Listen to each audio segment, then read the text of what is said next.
भारत के तड़ीपार ने एक स्टेटमेंट दिया है कि इतना नाम अगर किसी भगवान का लिया होता तो स्वर्ग मिल जाता। हमें नहीं पता स्वर्ग नरक होता है या नहीं होता। बाबा साहब अम्बेडकर जी ने तो गॉड भगवान इसकी संकल्पना को ही ठुकरा दिया है और इसलिए बाबा साहब ने बौद्ध धर्म अपनाकर हमें एक नया मार्ग दिया जिसमें स्वर्ग और नरक, भगवान और शैतान और आत्मा का कोई कॉन्सेप्ट ही नहीं है, क्योंकि ऐसे बहुत सारे कुत्ते भोगते हैं। बाबा साहब अम्बेडकर जी का गरिमा, उनकी गरिमा इतनी है कि सूरज के ऊपर थूकने की अगर कोशिश करो तो वो थूकने वाले के ही मुंह पर आकर गिरेगी। हमारे जीवन की हर एक सांस पर बाबा साहब अम्बेडकर जी का अधिकार है और मैं इस तड़ीपार का शरीर के चमड़े के जूते भी अगर बाबा साहब अम्बेडकर जी को पेश किए जाए तब भी बाबा साहब अम्बेडकर जी के उपकार इस देश के ऊपर, कि इस देश की संसद में, राज्यसभा में, सुप्रीम कोर्ट में तुम भारी तादाद में होंगे लेकिन देश में हम लोग ज्यादा संख्या में हैं। इसलिए बाबा साहब अम्बेडकर जी के ऊपर बोलते समय 4 बार सोचकर विश्व के सभी मेरे साथियों को राजरत्न अम्बेडकर की ओर से जय भीम, नमो बुद्धाय। आज मैं एक विशेष कारण की वजह से लाइव आया हूं। ये सभी आप लोगों को पता होगा। कल भारत के तड़ीपार ने एक स्टेटमेंट दिया है कि अब अंबेडकर अंबेडकर अंबेडकर अंबेडकर करना एक फैशन हो गया है और इतना नाम अगर आप अंबेडकर का जपोगे तो स्वर्ग प्राप्त हो सकता है। ऐसे कुछ बकवास भारत के एक तड़ीपार ने किया है और इस बात का मैं निषेध करने के लिए भी आया हूं और ये बताने के लिए भी आया हूं कि बाबा साहब अम्बेडकर, पहली बात तो यह है कि हम कोई भी बाबा साहब अम्बेडकर जी को केवल अम्बेडकर नाम से हम लोग कभी नहीं पुकारते।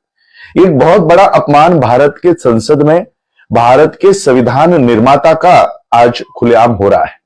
मैं धन्यवाद देना चाहूंगा विपक्ष के लोगों को कि उन्होंने ये मुद्दा उठाकर रखा हुआ है, भारत में उठाकर रखा हुआ है। विपक्ष के जितने भी लोग हैं सभी लोग इस मुद्दे के ऊपर बात कर रहे हैं। लेकिन मैं ये बात आज आपके थ्रू, क्योंकि मेरा जो ये पेज है इसका एक्सेस गवर्नमेंट के लोग भी करते हैं, कई सारे लोग करते हैं और इसलिए मैंने होम मिनिस्टर ये पद न बोलते हुए मैंने जो उनका देश ने उनको प्रतिबंध लगाया था वही मैंने उल्लेख उनका शुरुआत में किया है, क्योंकि मुझे नहीं लगता कि इस पद के वो लायक है।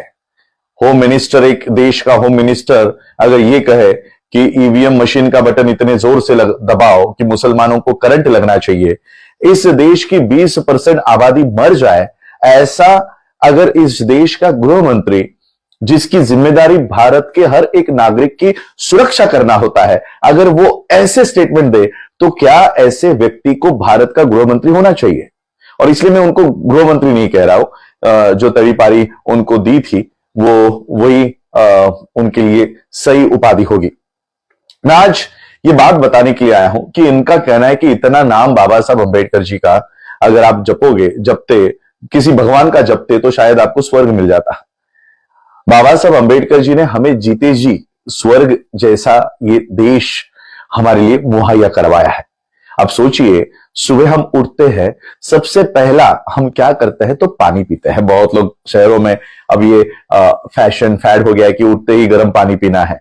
ये सुबह का पहला ग्लास पानी का जो हम पीते हैं, इस पानी के ग्लास के लिए भी बाबा साहब अम्बेडकर हमारे लिए लड़कर गए हैं या अधिकार देकर गए। 1927 में महाड़ के चौदार तालाब का आंदोलन बाबा साहब अम्बेडकर जी ने नहीं किया होता तो आज फिल्टर वाला पानी हमारे घरों में नहीं मुहैया होता। और इसलिए सुबह से लेकर शाम को, रात को थक कर हम अपने जो बिस्तर पर जाते हैं वहां तक बाबा साहब अम्बेडकर जी ने हमारे लिए काम किया हुआ है। और इसलिए ये लोग जो कह रहे हैं कि इतना नाम अगर किसी भगवान का लिया होता तो स्वर्ग मिल जाता, हमें नहीं पता स्वर्ग नरक होता है या नहीं होता। बाबा साहब अम्बेडकर जी ने तो गॉड भगवान इसकी संकल्पना को ही ठुकरा दिया है और इसलिए बाबा साहब ने बौद्ध धर्म अपनाकर हमें एक नया मार्ग दिया जिसमें स्वर्ग और नरक, भगवान और शैतान और आत्मा का कोई कॉन्सेप्ट ही नहीं है। और इसलिए आज मैं आप लोगों को, मैं बाबा साहब अम्बेडकर जी के परिवार का एक अंश होने के नाते, क्योंकि इस देश का ये कोई मामूली अगर कोई आरएसएस का या बीजेपी का कोई कार्यकर्ता बोलता तो शायद हम उसको देखते भी नहीं, क्योंकि ऐसे बहुत सारे कुत्ते भोगते हैं। बाबा साहब अम्बेडकर जी का गरिमा, उनकी गरिमा इतनी है कि सूरज के ऊपर थूकने की अगर कोशिश करो तो वो थूकने वाले के ही मुंह पर आकर गिरेगी। लेकिन इस देश का गृह मंत्री अगर ये बात संसद के अंदर करता हो, आरएसएस के प्रोग्राम में नहीं, बीजेपी के प्रोग्राम में नहीं, संसद के अंदर करता हो, ये देश के लिए और इस देश के संविधान निर्माता का एक बहुत बड़ा अपमान इस देश के गृह मंत्री के द्वारा है। और इसलिए मैं इस बात का खंडन करने के लिए, इस बात का विरोध करने के लिए आज मैं ये लाइव आया हूं। बाबा साहब अंबेडकर जी हमारे जीवन के हर एक सांस पर बाबा साहब अंबेडकर जी का अधिकार है। और मैं इस तड़ीपार का, इसके चमड़े के, इसके शरीर के चमड़े के जूते भी अगर बाबा साहब अंबेडकर जी को पेश किए जाए, तब भी बाबा साहब अंबेडकर जी के उपकार इस देश के ऊपर, मैं तड़ीपार के ऊपर नहीं कह रहा हूं, हमारे ऊपर नहीं कह रहा हूं, इस देश के ऊपर कभी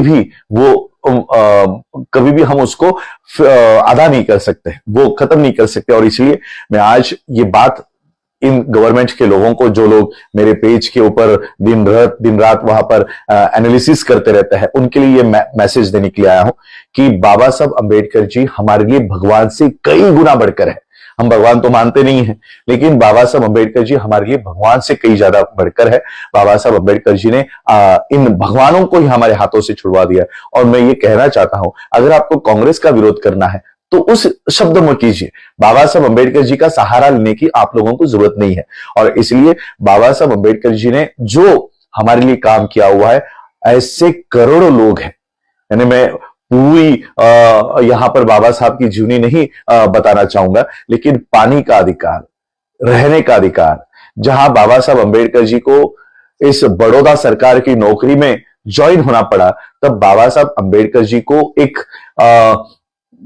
पेइंग गेस्ट करके रहना पड़ा था, एक गेस्ट हाउस में रहना पड़ा था। और जब बाबा साहब के पैसे खत्म हो गए तो सिर्फ एक गद्दा लेकर किसी किचन में बाबा साहब अंबेडकर जी को रहना पड़ा था। और वहां पर चूहे बाबा साहब अंबेडकर जी के बदन पर से कूदा करते थे। ऐसे अवस्था में बाबा साहब रहे, लेकिन ऐसे अवस्था में रहकर बाबा साहब हमारे लिए महलों की योजना बनाकर गए। बाबा साहब अंबेडकर महलों की प्लानिंग करके गए हमारे लिए। और केवल भारत में ही नहीं, आज पूरे विश्व में हमारे आलीशान घर है, ये केवल और केवल बाबा साहब अंबेडकर जी के आंदोलन का, बाबा साहब अंबेडकर जी के संविधान का ये सारा किया धरा है। और इसलिए ये इस देश का गृह मंत्री अगर इस तरह से इस देश के संविधान निर्माता के अगर अपमान करता है, तो मैं कड़ी शब्दों में उनकी निंदा करता हूं।